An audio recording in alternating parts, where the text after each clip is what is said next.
Hello again, and welcome back to Illegally Cited. This is Jesse, and I am back for the December version of the events and updates video here. Kind of updates and random topics as we go. Fair few things to talk about, so we will just dive right into it per usual.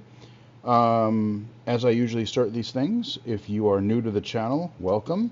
If you have been following the channel for quite some time, 10 minutes, 10 years, thank you for the support. Thank you for watching. I hope you find something helpful or entertaining here. Um, I may have gotten a few new viewers or subscribers in the last month or two. I've been on a couple of different podcasts and such recently, which I'll talk about shortly. But if you are new here, I unlock videos every Monday, Wednesday, and Saturday, sometimes more frequently if there's like a major event happening, maybe a major accessibility announcement, a holiday, or just for whatever reason. As I'm recording this on a Friday, I just released a bonus video for a little first-person shooter called Space Aliens in Space. Shout out to DOSman Games for the review key for that one. I've been really enjoying their work lately. They do a lot of these little bite-size retro first-person shooters, and they're pretty fun. But like I said, I unlock videos every Monday, Wednesday, Saturday, sometimes more. Everything is divided into playlists, and you'll find a lot of different types of things here. I've got low vision spotlight games from different platforms, PC, console, mobile, and those are games I play with my remaining vision because I am legally blind, thus the term illegally sighted. Um, Accessible game spotlight videos are games that are accessible to totally blind players. So that's how I differentiate between like low vision and blind accessible games because I cover both here. But then there's a lot of other stuff. There's the Growing Up Illegally Cited playlist, which I'm rather proud of. It covers everything from common questions people ask. How did I get into assistive technology? How did I get into the YouTube thing? Game accessibility, consulting, speaking, all that stuff. Um, Stuff on like employment, education, stuff that doesn't really fall under it doesn't always fall under gaming, but lots of interesting topics there. Of course, I've got my presentations and interviews playlist, podcast presentations and interviews. I try to add, like, if there's videos that I've been on from other channels and conferences and workshops and stuff, I try to post them there, and I've done a couple of those. Um, VR accessibility, I've largely taken a break from that for a while, but I have covered VR accessibility quite a bit as a legally blind user, and I'm still in XR Access. If you are interested in helping to improve VR accessibility, I would highly recommend checking out XR Access. A good group of people, and we're trying to make things more accessible for virtual, augmented, and mixed reality. There's just other geeky stuff, assistive technology stuff. There's, like I said, geeky collectible kind of stuff that I have. There's some really cool stuff in there. Few Let's Plays, but not too many. That's not my channel's focus. I like to kind of spotlight games, especially indie titles. But definitely check out the playlist. Hopefully you'll find some type of content that you are interested in. As far as, boy, it's finally slowing down a little bit, I think, toward the end of the year here. All the games have either come out or are coming out. We've still got a little bit of a rush this week of some cool indie games that I have to get around to playing. I'm currently in the process of installing Indiana Jones on my computer right now. I've become a little bit gun shy after I think I announced at the end of last month's announcement where uh, if you're a developer, especially a AAA developer, where you are having to do that shaders compiling thing, for the love of God, please don't max out the GPU and the CPU. I mean, if it takes a few minutes longer, it takes a few minutes longer. I had this issue last month where it didn't happen the first couple times I played, but when I went into, I believe it was, oh, what game was it? Dragon Age, the Veil Guard. I had gone into the game and it started doing these compilers, and it just revved my CPU. It revved my fans up like crazy, which is one thing. But apparently, my UPS is a little smaller than it should be for my current rig, and it kind of got pissed. Apparently, it sees the massive increase of voltage. Even if you're on wall power, you're not on battery, but it sees that extra spike, prolonged spike in voltage, and it freaks out. I got this solid beep, and after about 30 seconds of that, it said, nope, we're done, and it literally just turned my computer off. So don't do that, guys, or put a cap on it. That can't be good for the computers as it is. Don't go that high. So now, ever since that happened, like I'm wondering every AAA game that I launch, I'm like, okay, is this going to mess with my computer? Is this going to mess with my UPS? Like, I love my UPS and I want to use it until it goes to crap on me, but it's like I don't want to have to worry about every AAA game shutting off my computer, even though my computer is plenty powerful enough to play it now. So that is my PSA for the day. One of them. I think we got one or two more. But despite things slowing down in December, it's still going to be pretty busy for me as far as the channel goes. Like, I have a lot of recent things that have happened. Like I said, we got the Space Aliens in Space game out here. I do apologize for the smaller window, but for some reason recording the DOSman games, it just doesn't, I cannot get it to record full screen, and I do not know why. But you see the recent videos here, we've got Space Aliens, we've got this really weird Thank Goodness You're Here. It's very British humor, very, very bizarre. Some people will be into it. I was left more kind of befuddled than anything. Like, I was told it was a really funny game, but I'm like, didn't click with me as much as I had hoped. I got a demo here. We got some other games, a couple monster truck games, accessible iOS games, and I think we got an accessible PC game in there somewhere. So a lot of stuff recently happening. But there, like I said, I want to check out Indiana Jones. Unfortunately, from what I've heard, this is not going to be accessible to blind players. I did read in their accessibility post shortly before launch that they are planning on hopefully adding some menu narration some point next year, but I don't think that's going to make the game, they didn't really say anything about like an audio navigation assist, because this is a semi-open world game, and because there's these huge semi-open world levels, locations, and then there's a lot of puzzles, which that's the part that kind of worries me a little bit, because I suck at puzzles. Like, give me the whip, give me the fighting dudes. A lot of the developers who worked on Indy worked on the Chronicles of Riddick games back in the day, and then they've done the modern Wolfenstein games, so they've got a lot of great games. I'm like, I have to play this, because if you're evoking Chronicles of Riddick, to me the Riddick games were the best thing to ever come out of that franchise. The movies I really didn't care for, but the Chronicles of Riddick: Escape from Butcher Bay, and then the sequel, awesome games. I covered them on the channel a while back. So yeah, I want to play Indy. There's a whole bunch of God, my Steam library, man. I've got like,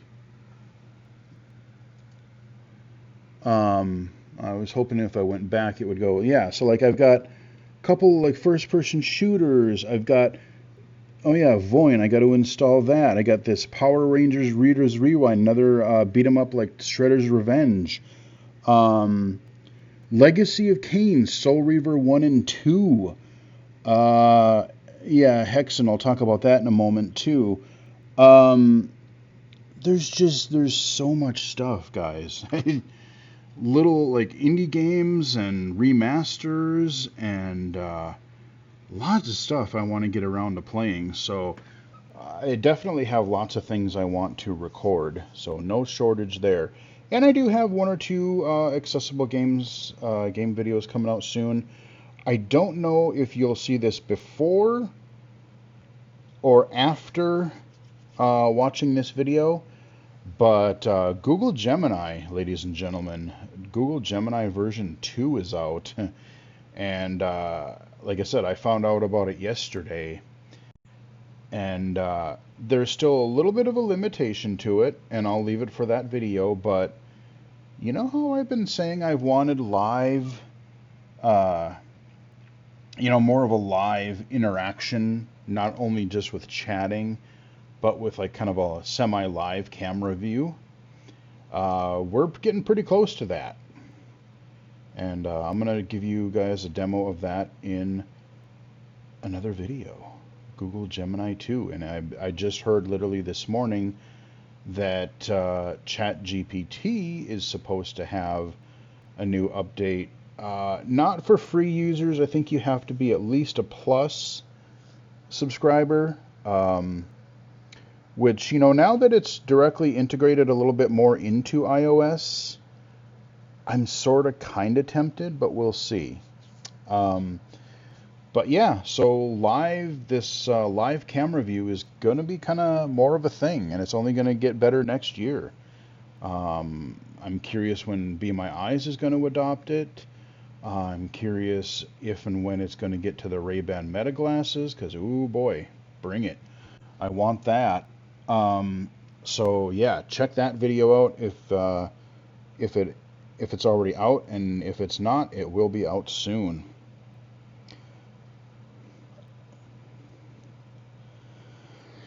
Speaking of those podcasts and things that I was a part of recently, I have a cheap plug for a couple of those, and promote a couple of other really great resources. Carry On Accessibility. We recorded a session a little while ago, but it was just released not terribly long ago. There's Carry On Accessibility. She often interviews different people in like the assistive technology industry or similar types of things, and we had a pretty fun chat about accessible gaming. So that is out there on her channel, and you can find it also. Just look up Carry On Accessibility in YouTube. You can also find a link to it in my presentations, podcasts, and interviews playlist. So that was a lot of fun. And then last week we had Site Tech Global. It's a virtual conference every year. It started a few years ago. And there were a lot of really interesting sessions there. I was part of a panel, again, talking about game accessibility, but we had Janissary, we had Ross Minor, we had, oh God, sorry dude, I have 14 things going through my head at once, but it was a really fun discussion, and I just wish we had more time because it was like a half-hour session, and you could tell we all could have just talked about so many things. But it was a lot of fun, and like I said, there were a lot of other great sessions at Site Tech Global, and you definitely want to check out their YouTube channel because they have all of the sessions posted up there already. It was a 2-day conference this year, and there was everything from like business case stuff for accessibility. Um, they had stuff on AI, of course, because that's sort of the hot thing right now.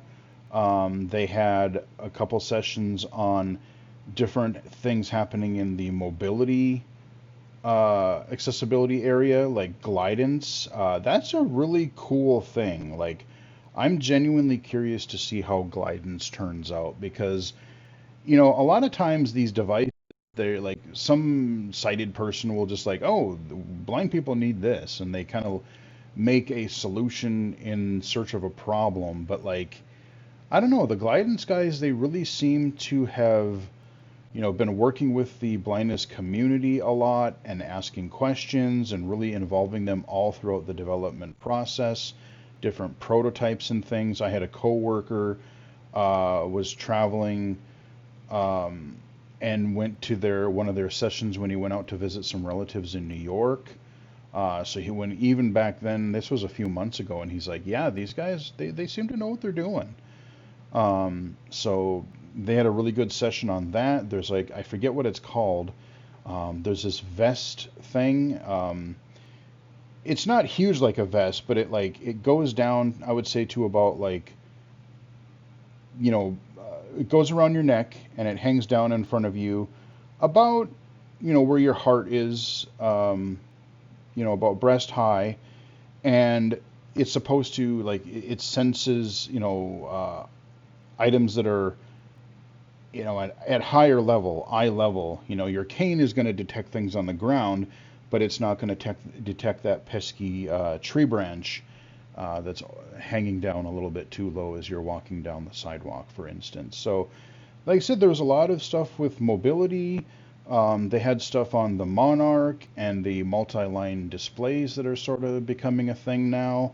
We've got this new Braille format that is going to be um, coming out here, I think next year, hopefully, in the first version that combines text and graphic Braille. So let's say you get a Bookshare book in Braille or something, and if there's, you get a textbook and there's a chart along with the text right in the chapter, you can just get that all right in one. So I'm very curious to see how that is.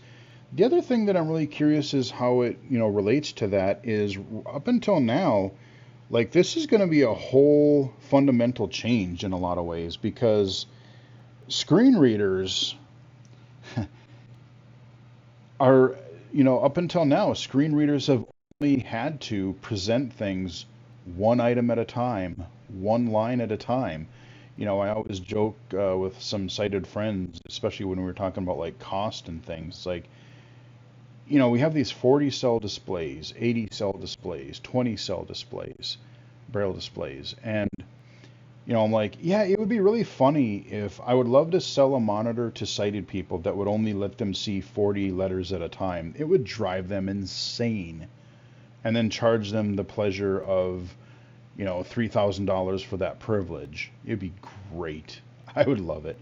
But, you know, the screen readers, they've only really had to present one thing at a time.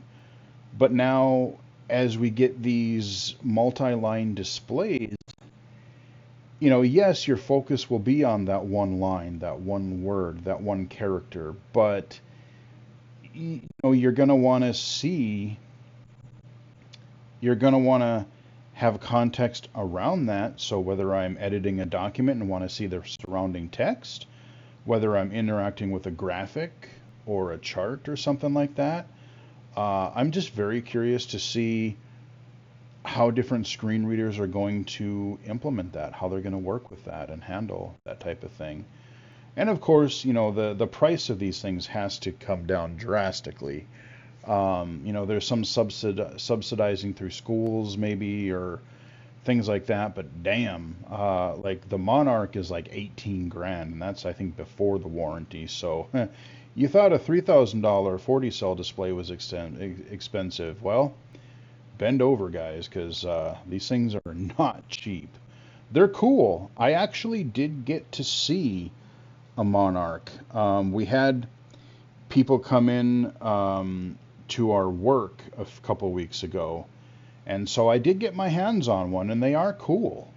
Like right now, it works as a standalone device, but with an update soon, they will be more compatible with either iOS or computer screen readers.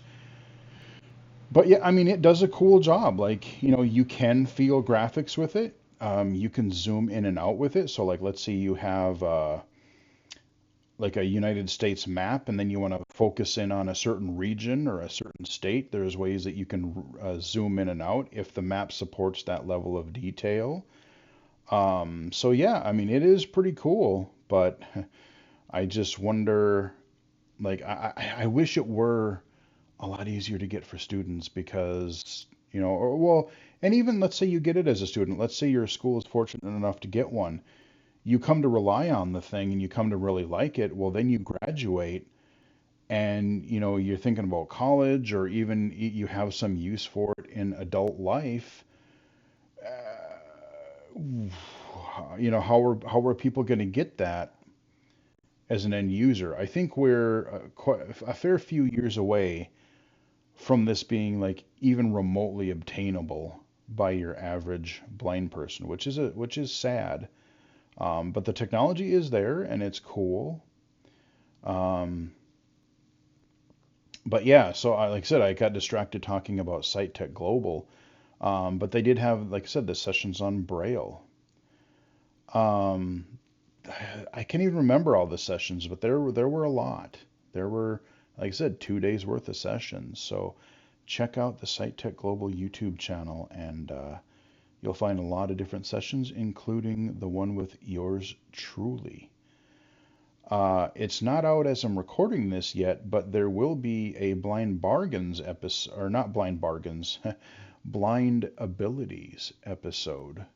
I just recorded the other day, where we kind of talked a lot about kind of where technology is right now, where assistive technology is, blindness, low vision, AI, Braille, a lot of the things that we just talked about right now a little bit. But they interviewed me at Blind Abilities, and so that was a fun interview. So if you follow me on social media, Twitter at BGFH79, and now, yes, I have joined the Blue Sky community, and you can just look up illegally sighted and you'll find me there. But I will post when that interview goes live as well. Um, and just a PSA, I have done another video. I did a video on the Skeets app, Skeets, Skeets app for Blue Sky. If you want to start doing Blue Sky things, I would recommend that app because it's a lot more accessible than the native Blue Sky app. So check that video out and then grab the app if you want to join that community. End of year stuff. I haven't even started recording that. Every year I try to do something where, I talk about some of my highlights. We look at some accessible games, we look at some mainstream low vision games, we look at like, oh, what cool apps came out or what cool assistive technologies came out or just some of my highlights. Some of the, like, I've gotten to do a lot of public speaking or presentations or guesting on podcasts and videos and such. It's been a pretty eventful year, consulting gigs that I've done. Unfortunately, I can't talk about too many of them because of NDAs, but it has been a pretty active year. But I have been making throughout the year, every time like I play a game, I try out some sort of new app or something, I've been adding it to this list because just again, so many things are coming out regularly that if I went and tried to figure out at the end of the year, what did I play? What did I do? I wouldn't remember. And so I thankfully have a list. I've got to update it a little bit from the last week or two, but um, that's made making these end of year videos a lot easier. But I will try to record and put something together. Not sure if it'll be 5 days worth. I'm not sure. I'm thinking about playing with the format a little bit. The last couple of years I've done like hey, this day we're going to do mainstream games. This day we're going to do accessible games. This day we're going to do whatever. Um, I'm thinking about abbreviating that some a little bit because there's just so much to cover. But we'll see. We'll see. That's something I have to figure out in the next like week and a half. So there's that as well. Um, and we're going to get another surprise here, hopefully pretty soon. August, QuakeCon, we had Toby Doom 7.5, and there's some rad stuff in there. But guess what? He's not done. Mr. Alan D1 Shout out to that dude because he's been working hard on some stuff, him and his team. Toby Doom 8.0 is hopefully going to be out by around Christmas. And what is in 8.0, you might ask? Well, he released a kind of a teaser video the other day, which I posted on social media. But in 7.5, we had Heretic. Well, in 8.0, we are having Hexen. Now, this is not the original Hexen. You can kind of play the original Hexen, but as he said in his teaser video, good luck. I have a hell of a time playing that game sighted because that game is confusing as all hell. The original Hexen is not purely level based. You beat the first level, and then you go into these hubs. So, like, level 2 is actually this hub, and there's like 3 or 4 levels in that hub that it's so hard to explain because, like, you might go into level 3 that you hit a switch in level 3, then you go back to level 2 to level 4, and that level 3 switch open up something there, but then you got to go to level 4 to open something in level 5, which opens something back in level 3, and it's just like it's confusing, man.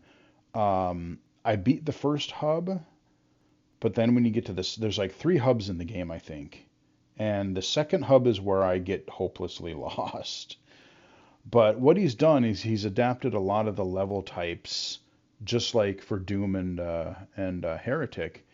He's adapted those to a linear, like go from level to level format. But the cool thing is, you still get the usable items. You still get um, all the features that Toby Doom has always had, including the new waypoint system. And in Hexen, you get to play 3 different character classes. So you could beat the game as the fighter, the cleric, or the mage. And then like each one of those has different weapons. So again, you've got a lot of replayability. You'll have your difficulty settings. On top of that, they've added this really neat, like, I'm trying to remember what he calls it. It's like a little static thing that you can turn on. So like you hit numpad 6 and it turns on this, instead of having to like hug a wall and you hear the whatever, when you get near a wall that's, on any side of you, the closer you get, you'll hear a little bit louder static. So it's like you can kind of walk down the middle of a room, and then even ahead of you, if you hear a little bit of static to the left and the right, but nothing quite in the middle, you can kind of almost tell that, oh, the passage narrows a little bit here, but I can walk through this part. There's announcements for how many secrets you found, how many enemies are left in a level. There's they've added a footsteps mod, so that'll also help when you're trying to figure out the area. So when you're walking on wood versus stone versus metal, grass, you will hear different footstep sounds. And I will, once I get the okay to do it, he's got to fix a few more bugs. I've been testing the Toby Doom 8.0 already a little bit, but there's a couple bugs he's got to fix, a couple little minor things he wants to tweak a little bit, but once I'm able to, I will do a video for Toby Doom 8.0, so get psyched, guys. It's going to be fun. Heretic is cool, but Hexen is really cool too. So that's coming here pretty soon. You get a nice more dose of accessible Doom for the holidays. I talked about the AI updates. Like I said, the chat or the Google Gemini video that will be out either by the time you're watching this or shortly thereafter. I haven't decided if I'm going to do the Chat GPT Plus thing to try that. We'll see, but there's more coming with that. And the other main thing that I want to talk a little bit about is the Game Awards. That happened last night. I was actually kind of debating whether I wanted to watch it live because it is a really long show. And I've talked about the Game Awards in prior years. Some parts of it are good, but some parts of it are just a little cringe. And because it is so long, I'm just like, I don't know. Do I really want to watch the whole thing? But they did audio describe it. They had an audio described stream of it, which I had on. And shout out to Janissary. She was the one that was describing it again. So that was really cool. But I did end up watching it. I was putzing around with other stuff while watching it, but I did end up watching it, and this one was a little bit better show. Like I thought this was probably one of the best Game Awards shows that they've done in quite some time. So a couple little side things. They had the Muppets. They did what was it like? I forget who they had like last year. It was like Animal or something. I forget who it was. But this year I was actually kind of funny in a weird way. It was oh, I forget the one guy's name. Something in Waldorf. Those old guys that would heckle from the balcony in the old Muppet Show. Those guys are great.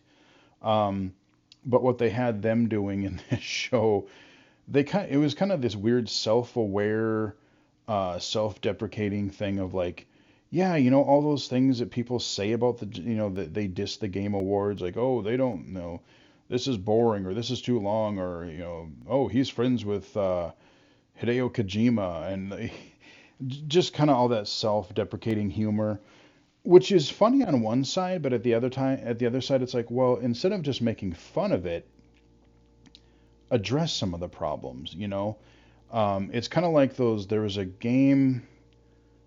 It was like Matt Hazard, I think it was called, where it was like they did a lot of that for gameplay. It's like, hey, look at how stupid this gameplay trope is, or look at how bad this mechanic is. But then it's like, oh, yeah, we'll acknowledge that, but we're still gonna put it in there. It's like, okay, our game is still bad, but at least we're making fun of it, right? So I mean, it was kind of amusing. So at least they totally acknowledge like what a lot of people say about the Game Awards. But yeah, it was funny. But the better part, I think, I think the best couple parts of the show. Um, you know, Jeff didn't say too much about it himself, but the last couple of years, we've had a lot of great games come out. It's been a great year for gamers in a way. But it's been a craptacular year, couple of years for the industry. It's been terrible. And they did address that during the Game Awards. Early on, they sprung a surprise award on us, the Game Changer Award. And I think they really need to do more of that stuff. I think they need to celebrate like longtime people in the industry, like Lifetime Achievement Award or something that one developer is really known for, like, oh, you created a genre or you created some of the most memorable games or memorable music or whatever. But this year, this Game Changer Award went to, I'm going to butcher his name, I'm sorry, Amir Savat or something like that. Amir. Um, he created this website. And he like they had a little video clip on him, and it was really neat because all these industry layoffs and closures and things like that, he was helping people find help, find counseling, finding new jobs, kind of making a resource so that people who were laid off in the industry could hopefully find work again. Um, and so it's sad that the industry is in such a wreck right now that has to be a thing. But I'm glad that someone had the balls to get up and do something about it because that's the couple things we had like two or three different people at least acknowledge and mention it. The other one, toward the end, they had the boss of Larian, who did no, not The Witcher. The big game that came out last year, what the hell was it? I can't think. Anyway, Larian Games. He came out and kind of gave a little spiel before announcing the Game of the Year award. And I really like what he said because he's like, you know, kind of poking fun at it, but also like, hey, the winner of this year is maybe be able to come up here next year or whatever. But what these awards should be, these are about people who are making the games because it's a game they want to play. They're making this game to be fun. This isn't a game that is developed to exploit your workers on your development team. It's not a game that is meant to exploit every single penny you can squeeze out of your players. And, looking at, oh, the only thing we care about is the bottom line. How can we extract money from our players? There was just a whole list of different things he said. It's not about, it's about treating your people well, treating your development team well, treating your players well. It was just a really good speech. Um, I almost wish he would have gone just a little bit further and be like, you know what, it's all you manage, it's all you managers, it's all you executives and people who are ruining the industry that you're in charge of. And it was interesting because this is like an industry wide event, and so a lot of your big executives and heads of studios were in that audience, and I'm just thinking they're probably still too thick-headed. Well, we gotta bow down to our shareholders. Um, we gotta make our money. Which, yes, you have to make money, but you don't have to. There's making a profit, and then there's just exploitation, for a lack of a better word. Um, so I like what he said there, and I don't know if that's going to sink through anyone's thick skull going forward. But if enough people start doing it, I really hope, and until this improves, I want more people to speak up. I want more developers to speak up. I want more um, anyone in the industry to speak up. I want some of these executives to learn something from it and maybe speak up to go, yeah, okay, we fucked up. We this is really bad, and we have to be different going forward if we want to, keep our industry going and improve things. So those are a couple of my highlights of the show. As far as like those are things that really needed to be addressed. As far as a few awards, I'm not going to go through all of them, but a few key awards. Astrobot won the Game of the Year, which, you know what, I approve of. I have not finished that game yet because I've had so many other games to get to. But everything I've played of Astrobot is just a joy. Like the music, the visuals, the rumble of the DualSense controller, how they've integrated that, the little robot personalities of like Astrobot and all the little bots that you rescue. I mean, it's a beautiful game. Like it's family friendly. You can enjoy it if you're a kid. You can enjoy it if you're an adult. They do some really cool things with like level mechanics. Like every level has something different. Um, yeah, I think that's just they had a really clear vision of what they wanted that to be. They've released some actual post-launch content, like some speedrun trials, which I've never really tried. They actually just released some sort of like holiday thing within the last day or two that I haven't looked at yet, a new level. So yeah, Astrobot, I really don't have a problem with that being game of the year. I think that's a pretty solid choice. And Astrobot won a couple of other awards. I can't even remember. There's the Family Award. There's at least one other one I can't remember, but it won at least 2 or 3 awards.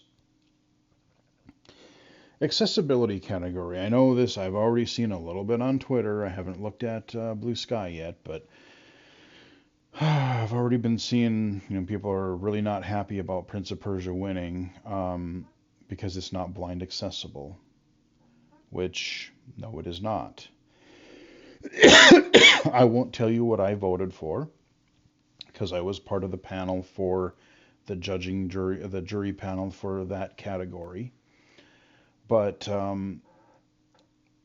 mean, Prince of Persia did have a lot of accessibility. They added a few things post-launch. They had that really unique pin to the map feature, so you can figure out, oh, this is I need to go back to this place and remember what the heck it is I was supposed to do. They had a high contrast mode. They had some screen narration. They had I don't even remember. Well, they had some assists, and they had a thing where you could, if there's like a really challenging platforming part that was required, they had a deal where you had these little portals, and it could zoom you past these little spots if you were having really, really a lot of trouble. Maybe you have dexterity issues, that kind of a thing. I did a video on it. They did have a lot of accessibility features and some, unique features that I don't think we've really seen in games up to this point. So, no, unfortunately, this was not a blind accessible game that won this year. I know Diablo 4 added a lot this year to make even navigating the overworld easier. Congratulations to all of the nominees, because all of them are doing great things in accessibility. But congratulations to Prince of Persia for winning that award. And here's hoping that we get, excuse me, here's hoping that we get more overall accessible and blind accessible games next year. Excuse me. So there's that award. A couple games that, again, were reoccurring winners. We had Astrobot, like I said, got a few awards. Hellblade got a couple of awards for performance and audio. I mean, if you listen to that video that I did for Senua's Saga, that thing, they do some crazy stuff with that audio. With all like the voices in her head and just the really, really good soundscape. It's a pity that wasn't made blind accessible because there's so much rich audio in that game that I think that would be one that would really benefit from that. So that one did win. Balatro, I knew that was going to sweep some awards. That one, at least 3 or 4. Like mobile game, new developer. I don't even remember. There was 3 or 4 victories of that one. This RPG, what was it called? Something Fantasio. It's a weird name, but that one won a few awards. But yeah, so there were some good awards, and I don't think anything really got really snubbed this year. Like, oh, why did that win this category? I think that most of the categories actually made some sense for what they won, so that wasn't too bad. And again, I'm not going to go through all of the games that were announced because a large part of this, yes, it's the Game Awards, but it's, I would argue, more of a, hey, here's a winter E3, because it's all about these announcements and things. So there were a lot of new trailers and announcements announcements for updates to existing games and such, a lot of live service stuff. Those are the ones I'm not really going to cover all that much. There was some Fortnite stuff there. There was some Helldivers 2. There was, all of these live service games. There's always something. There's a Warframe update coming out, or it's out now, I think. There's a bunch of that stuff. Oh yeah, the Fallout series. I'm trying to remember if that was Netflix or Amazon. That was really good. That won Best Adaptation, and I think that was, excuse me, that was well deserved. I did watch that when it came out, and it was really good. They're already making a season two, and I am totally down for that because they did a really good job with uh, the Fallout series. So, as far as game announcements, the biggest one that was exciting for me was right at the end because, hmm, Intergalactic, the Heretic Prophet. Well, it is some kind of a sci-fi space game. You're in your ship, you play as this lady, you're in this ship, and they had a little glimpse of going down to a planet and fighting with some like big old blade or something, some melee combat. I really, really want to see more gameplay of this. But why was this exciting? Because this was an all new game from Naughty Dog. Yep, all new game from Naughty Dog, which means there's a pretty damn good chance that not only will this game be pretty cool, I'm thinking like, oh, okay, Naughty Dog wants to do a sci-fi thing like a Mass Effect or like, because it seemed like you were some kind of bounty hunter or something. um, but there's a pretty good chance that, with the Last of Us games and everything, the way they've been constantly improving accessibility, they've been working on it since 2020. And so I don't know if it'll be out next year, maybe 2026, but you know what? This is a game that may be playable for blind players again. They've gotten a lot of experience in the last couple of games doing The Last of Us 2 and then The Last of Us 1 remastered. Uh, yeah, so I have pretty high hopes for this. I think it's going to be a cool game. I like them tackling kind of a science fiction-y deal. And yeah, something totally different. And just hoping that it is accessible because that would be really, really sweet. Speaking of Naughty Dog, I forget the exact date, but April next year, as I kind of predicted or knew would eventually have to happen, The Last of Us 2 Remastered is coming to PC. So if you don't have a PS5 and you want to play the series, you can play The Last of Us 1 right now. And in April, you will be able to play the sequel. So that's cool. I will absolutely be picking up and playing that. Um, Before we go any further with these announcements, the other PSA, the short thing that I want to say, there's a fair few games that have had, like there was The Witcher 4 is another announcement that I'll get to. Um, but like The Witcher, one of the main characters in the previous Witcher games was this Ciri character, and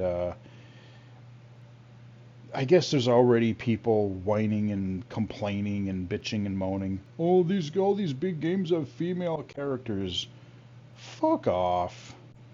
You know, just if you have a problem that a main character in a game, like a lead character, is female, just fuck off already. Really, please. Just go away and just go away. Like, I'm so tired of it. Everything is woke and oh, they're ruining everything. We've had female characters forever. And I've played a lot of these games and they're fine. They're great. I mean, I could name a lot of them off the top of my head. You've got Kate Archer from No One Lives Forever. You got Samus from Metroid. You've got Joanna Dark from Perfect Dark. You've got a lot of these retro FPSs that have had female leads in them, and they're badass. Uh, there's too many, There's what's the Horizon games female character. Um, there's two. No, I don't even really have to name more. Who cares? I mean, I now, like I said, I don't want to have some agenda shoved down my throat.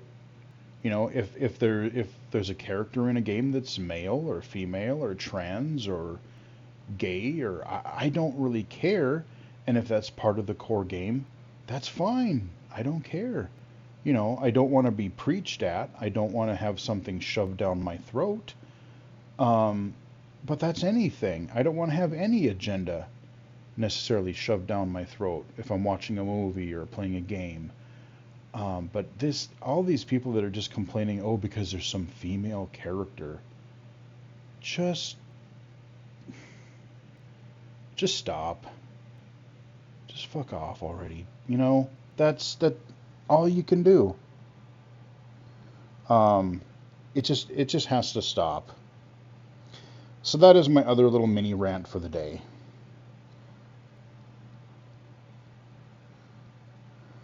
So yeah, Witcher 4, that's going to be a thing. CD Projekt Red, Ciri's going to be the main character. I've played The Witcher 3 a little bit. I wish it had more accessibility because some of the text in that game is really small, and I wish it had more clear navigation. It's a beautiful game. Um, I have not gotten back to it, and I don't know when I will. But for people that are into that, cool. Virtua Fighter 6. Yeah, they're bringing back Virtua Fighter, which is cool. I don't know when it's coming out, but I think it's supposed to be sometime next year because I think they're playing it at Evo. And then they announced one of the first games that is coming to Steam in that series is Virtua 5 Revo, which I don't think they have a release date. I looked at the Steam page last night and it just said coming soon. But it's kind of this highly remastered version of Virtua Fighter 5, and I've liked them in the past. I remember playing the first Virtua Fighter a little bit, but especially Virtua Fighter 2. I had a couple friends who had a Saturn, and I played it there. Um, I remember playing Virtua Fighter 3 on the Dreamcast a little bit. I was never great at these games, but I do enjoy them. So yeah, I hope that they have some accessibility. Especially fighting games being as popular in the blind community as they are. Yeah, I hope that they are accessible. They have some spoken menus and things because Mortal Kombat showed them how to do it. Street Fighter 6 had some stuff, but I think left a bit to be desired because it was partway there, but not so much. Onimusha is coming back. I think that was 2026, but Onimusha, it's a game that I remember seeing, but I never had a PlayStation around that time, so I never really got to play a lot of PS2 games. But it looked really cool. They're having a new game. Maybe we'll get lucky and maybe there'll be like a classic series collection or something like that. But I remember them being pretty cool. A lot of people were happy about that. Okami Okami 2 or Okami sequel. Yeah, they're making a new Okami game. I have not covered the original on the channel. I really should at some point. It's a game I would love to play through. I've started it a couple times, or did I cover it? No, maybe I did. Maybe I covered the Steam version. Hell, I don't even remember. Because they did remaster the original on Steam a few years back. It's a beautiful, it's like a hand-drawn painting style art style to the game, and you're this wolf. The problem is it had a ton of text dialogue boxes. It was not spoken. There was no real spoken dialogue, but it had a shit ton of text. But now that I have, NVDA OCR, or maybe if once we get this live live screen monitoring with something like Be My Eyes, if I could just say, hey, read me these text boxes as they come up, then I might come back and try to play some of that because I really did want to play. It was kind of like this. People were comparing it to Legend of Zelda Wind Waker at the time. That was their big comparison, and I could see that. But yeah, they're making an Okami game and an Onimusha game. What the hell? And while we're bringing things back, their pre-show, one of the first thing, actually the first thing that they announced was a next summer game, a 2D Ninja Gaiden game. Okay, cool. I could be down. Those games are really freaking hard, but I could be down with a new Ninja Gaiden game. The Xbox one was great. Um, the NES ones were really cool, but they were very, very hard. Yeah, so those are a few things that got brought back. That's pretty cool. Turok Origins, that came out of nowhere.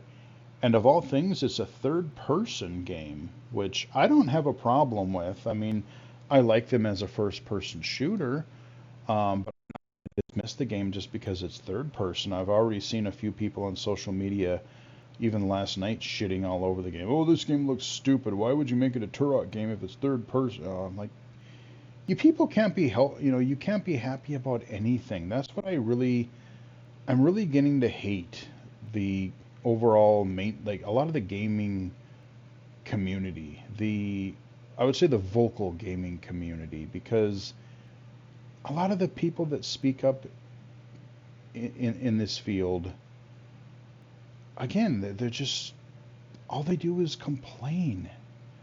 Is the game going to be good? I don't know, but I'll give them the benefit of the doubt. I mean, wait till the game comes out to see if it's fun or not. I mean, look at how many people bitched at Metroid Prime. Oh, you can't make Metroid a first-person game. That's a 2D game. And now the Metroid Prime series, especially the first one, is some of people's favorite games of all time. So shut the hell up. Wait till the game is out before you judge the thing. Good God, man. Civ 7, that's a game that I'm not really interested in. There would have to be a ton of accessibility and loads of text-to-speech for me to even attempt to play that game. I love how they said recently, no, we're not making an Elden Ring 2. No, they're not. But they're making a cooperative, looks like a 3-player cooperative spin-off standalone game, Elden Ring Night Rain. So that's a thing that's coming, I guess, next year. Midnight Murder Club. This actually looked kind of interesting. It's kind of a multiplayer game. I'm not exactly sure what the heck is going on, but I think there's some sort of Steam beta or something going on right now. That one I might check out at some point. Thick as Thieves. I don't remember too much about this one, but I wrote it down because I thought it looked kind of interesting. It was kind of this multiplayer deal where it was like these different. It was first person, but like you had these different characters that had different abilities, and it sounded like you were trying to, like you picked up some package or whatever, and you had to bring it somewhere, but then people would steal it, and so you're fighting over some objective. I don't know, but I mean it could be cool. I'm a little less interested in multiplayer stuff just because, a lot of different reasons I don't have time to get into here. What? Oh, Mecha Break. This one I'm curious about. It seems like some kind of fast-paced mech game that looks all kinds of crazy. I think it's primarily focused on multiplayer. So again, not sure if I'll get into it or not, but fast type of mech games, I could be down for that. Outer Worlds 2, that is coming sometime next year. I am looking forward to that. And they had a kind of a cheeky trailer for that one too, just kind of making fun of like sequels and stuff. And I like the trailer. And I really, that's a game, I wish I had more time. I want to get back and play through the Outer Worlds 1. I started playing it when Riley was up here, and I liked what I played. But then when I took my headphones off after a session one day, I'm like, holy hell, my computer's going to explode. I was playing it on my old computer, and my fan was going completely nuts and just sounded horrible. So now that I'm on my newer rig, I think it would play absolutely fine. I just haven't had time to get back to it yet. But I did do a video on the first game, and it's one I would love to get back to. It's kind of like a Fallout Light. Like it's not a 60-hour game. I think they say you can probably get through it in maybe 20, 30 hours, which for a first-person RPG, for an RPG in general, that's short. That's reasonable. So like I could actually get through something. But yeah, Outer Worlds, it's a series I really want to get back to. Steel Hunters, I don't remember what this was. I know it was some kind of an action-y type game. It looked pretty cool, but that's all I can really say about that. Dispatch. This looked kind of like a pretty neat adventure style game. It looks like, I think it was from the developers of Wolf Among Us. Um, it had this really cool sort of cartoon animated style to it. Fully voice acted. I can't remember really what the story was about, but it looked interesting. It was definitely one I'm going to keep an eye on. They did a quick teaser for this upcoming Sonic racing game. I've played a couple of the other, I can't even remember what they were called, but they were like Sonic, but there were two of them. I think I own them both on Steam. But that could be fun. I'm always good for a Mario Kart style game. Mafia: The Old Country. I like Mafia 3, and I'm interested to see. I would love for them to add some more accessibility into the new Mafia game because I struggle with open world games, especially with the navigation and all that stuff, but it's got potential. Ninja Gaiden Ragebound. This is the one I mentioned earlier. This was that 2D Ninja Gaiden game. Did I say Metroid? Ninja Gaiden Ragebound. I'm curious about that. I hope there's some kind of an I suck mode or accessibility because I want to play that game and I want to get good at it, but oof, those Ninja Gaiden games are brutal. Borderlands 4. I played the first few, Borderlands 1 and 2. The Handsome Jack one, I played that, but I've kind of fallen off. I really didn't play much, if any, Borderlands 3. And then that Tiny Tina thing, again, there just needs to be accessibility, like all those stupid upgrades and skill trees and weapon stats and yeah. Screamers. I don't know what this game is really supposed to be. It's like this kind of like really brightish, like at nighttime, but it was like this kind of bright, glowy neon, like seems something like a racing game of some sorts. I don't know if it's got like Burnout-esque gameplay. Again, the problem that I have with a lot of these trailers, and I can't say much about them, is a lot of them didn't show a lot of gameplay. Again, a lot of these, it's a cinematic trailer, which sure, fine, but as I've said before, these are video games. They're not movies. I want to see some gameplay. At least show me what the game, like, I want to know what the game is. Like, yeah, you can give me a little bit of story, but I want to know, like, what the hell am I playing? It's a game, not a movie. Split Fiction. This is another one that looks cool, but one that I'll probably never end up playing. Because there's a developer that's made like It Takes Two, and there was a prison game that I can't remember the name of. They are all heavily co-op based. Like you have to play them co-op. You play them with two players, and it's like you're doing one thing, they're doing another. Sometimes you're doing separate objectives. Sometimes you're helping each other. But this one is kind of neat because like these writers, they get sucked into some story, and then like one's more of a fantasy person, one's more of like a science fiction person, third person type of deal. Like it looks neat, but I just don't know that I'm ever going to have people to play it with. And I don't know how. Yeah, and I just don't know what type of accessibility is going to be in that game either. So I know there was a lot more. Like I said, there was a ton of stuff with like with live service games and game updates, a Fortnite and Warframe and just all kinds of other games. Again, I'm not really focusing on those, but those are some of the highlights. Onimusha, Virtua Fighter, the Naughty Dog game. Again, that's my most anticipated because we know they have a base track record now for accessibility. And hey, if they're going to do something sci-fi, ooh, okay, yeah, I'm intrigued. Give me a new universe to play. Give me a new set of characters, new world to dive into. I'm all about that.